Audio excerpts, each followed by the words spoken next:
Qais, ya, mana yang kau pilih, Laila atau dunia beserta isinya? Apa jawab Qais? La ghubaru ni'aliha ahabbu ilayya wa ashfa li balwaha.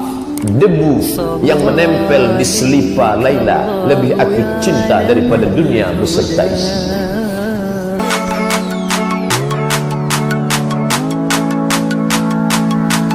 Laila Majnun adalah sebuah kisah cinta yang tumbuh di Timur Tengah dan mekar di dunia internasional, tidak terikat oleh ruang dan waktu. Laila Majnun disairkan, dipuisikan, dan diceritakan kembali melalui novel dan film.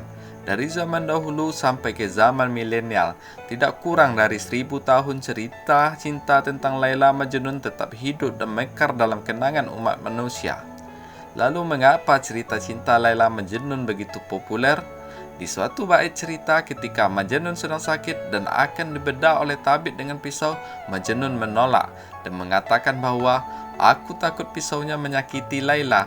Laila itu ada di setiap tubuhku, Laila ada di aliran darahku.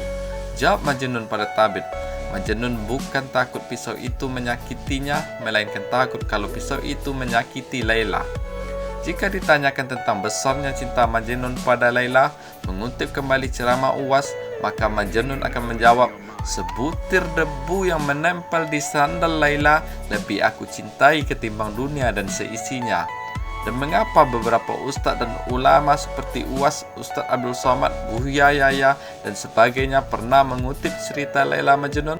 Salah satu karya populer tentang Laila Majnun pernah ditulis oleh Nizami Ganjapi. Nama pena dari Jamaluddin Ilyas bin Yusuf yang lahir 1141 Masehi di kota Ganjah, Kesultanan Saljuk, atau sekarang masuk dalam teritori Azerbaijan.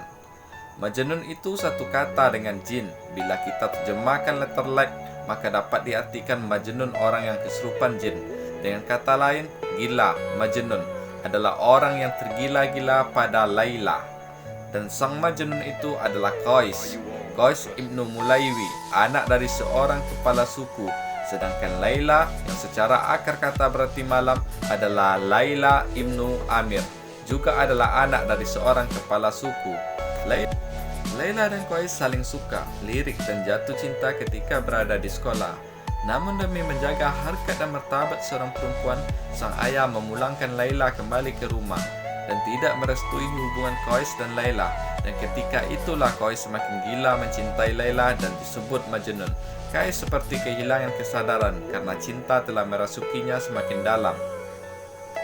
Hingga dalam kesepiannya Majnun menuliskan, waktu terus berlalu, usia semakin bertambah, namun jiwaku yang terbakar rindu belum sembuh juga.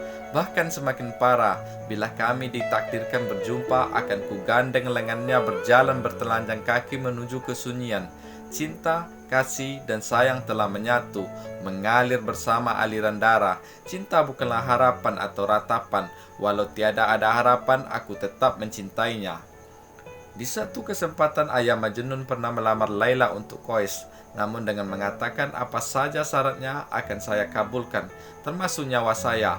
Namun ditolak oleh ayah Majnun dengan balasan, siapa saja boleh menikahi anak saya kecuali Majnun. Bagaimana mungkin seorang ayah tega melepaskan anak gadisnya kepada orang yang sudah benar-benar Majnun, tidak memakai pakaian di jalanan, dan terkadang bicara dengan hewan-hewan. Majnun sedih, tetapi Majnun tetap merasa bahagia dengan cintanya. Bukankah sebutir debu yang menempel di sandal Laila lebih aku cintai ketimbang dunia dan seisinya? Melihat kesedihan anaknya, ayah Majnun membawa Majnun ke dinding Ka'bah untuk berdoa. Bukankah segala macam tabib dan ahli telah mengobati, tetapi Majnun tidak sembuh? Maka belum sempat berdoa di dinding Ka'bah, Majnun mendengar ada orang-orang memanggil nama Laila. Spontan saja Majnun berdoa, tambahlah cinta dan kerinduanku kepada Laila. Seandainya berkurang umurku karena cinta, tambahlah umur Laila. Doa Majnun. Hingga suatu ketika suku Qais yang dipimpin oleh ayah Majnun dan suku Laila yang dipimpin oleh ayah Laila berperang. Ayah Qais tidak terima dengan perlakuan ayah Laila, dan pasukan suku ayah Majnun banyak melukai pasukan suku Laila. Luka dan berdarah-darah, Majnun yang menyaksikan itu mencari obat dan mengobati pasukan suku Laila yang kesakitan. Kesana kemari membersihkan luka dan menempelkan daun obat. Dan mengapa beberapa ustadz dan ulama pernah mengutip cerita Laila Majnun? Jawabannya sederhana, karena ada nilai dan sindiran dalam Laila Majnun. Pertama, ketika Majnun pergi ke rumah Laila yang sedang hajatan, Majnun antri membawa piring untuk mendapatkan sendokan makanan dari tuan rumah yaitu Laila. Ketika Majnun sampai di depan, Laila membanting piring Majnun. Orang tua Laila menganggap Laila sudah sadar dan orang-orang menghinakan Majnun. "Wahai Majnun," kata orang-orang, "mengapa engkau tidak malu dan pulang saja? Bukankah Laila tidak mencintaimu lagi?" Jawab Majnun, "Laila masih mencintaiku. Ketika Laila membanting piringku, aku akan kembali ke barisan antrian dan kami akan kembali bertemu dan saling menatap di barisan terdepan." Seorang guru membaca karya Laila Majnun mengatakan bahwa terkadang Rabbmu memberikan ujian berulang-ulang bukan karena benci, tapi karena Rabbmu ingin terus-menerus melihatmu, ingin di dekatmu dan ingin memberikan rahmatnya. Di lain kisah, Majnun melihat ada seekor anjing dari kampung Laila. Majnun yang mencintai apa saja yang ada pada dan di sekitar Laila mengejar anjing tersebut. Anjing tersebut melintas di depan orang yang sedang berjamaah di tanah lapang. Majnun terus mengejar anjing tersebut tanpa melihat siapapun. Dan ketika jemaah sudah selesai menunaikan kewajibannya, jemaah langsung menghampiri Majnun dan menghardik, "Wahai Majnun, mengapa engkau berlari mengejar seekor anjing di depan kami yang sedang berjemaah?" Apa jawab Majnun? "Demi Allah, saat kalian beribadah, saya tidak melihat kalian. Dan bila kalian benar-benar mencintai Allah seperti saya mencintai Laila, sungguh kalian tidak akan bisa melihat saya."